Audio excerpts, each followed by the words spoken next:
Good evening dear student, সবাই কেমন আছো? আশা করি সব ভালো আছো। তো আজকে আমি তোমাদের জন্য নিয়ে আসলাম ক্লাস 10-এর ম্যাথামেটিক্স এক্সারসাইজ 5.2 এর কোশ্চেন নাম্বার 3-এর 10 নম্বরটা। ঠিক আছে, দেওয়া আছে L28 S144 এবং মোট পদ সংখ্যা আমাদের 9 দেওয়া আছে। তাহলে এ আমাদের নির্ণয় করতে বলছে। ঠিক আছে, তো সমাধান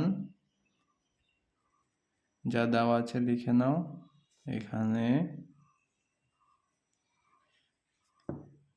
L কত আমাদের 28, S কত 144, N কত 9, তাহলে এই আমাদের নির্ণয় করতে হবে। ঠিক আছে, মনে রাখবে যেখানে L দেওয়া আছে না, মানে L আমাদের হলো শেষ পদ। ঠিক আছে, তো L এর জন্য একটা সূত্র আছে আমাদের, S সমান সমান n/2 a প্লাস L।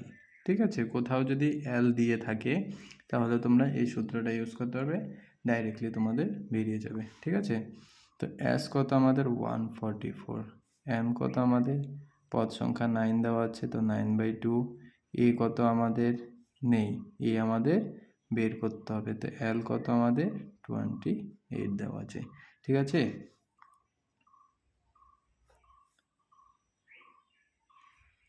তো এখানে দেখো আমাদের 9 দিয়ে কেটে দাও, 9 দিয়ে কেটে দিলে কত হবে আমাদের 9 একে 9, আর থাকছে কত 5, 54, 6 নং কত আমাদের 54। ঠিক আছে, তো এখন হচ্ছে দেখো এটা কি আমাদের নিচে আছে, তাই তো? নিচের সংখ্যা যখন অপোজিট চলে যায় তখন কি হয়ে যায়, আমাদের মাল্টিপ্লাই হয়ে যায়, মানে উপরের সাথে নিচের মাল্টিপ্লাই হয়ে যায়। ঠিক আছে, পারলে তোমরা ডাইরেক্ট করতে পারো, যেমন 16 দুগুণে কত, দেখো এখানে উপরের সংখ্যা 9, এখানে নিচের সংখ্যা কত 1, মানে 9 এর সাথে 1 মাল্টিপ্লাই হবে। ঠিক আছে, সেরকম ক্রস মাল্টিপ্লাই হয়। তো 16 দুগুণে কত আমাদের 32, এখানে থাকছে কত a প্লাস 28।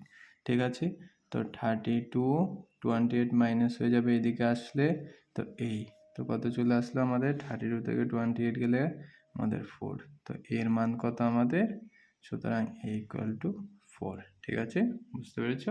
Very good.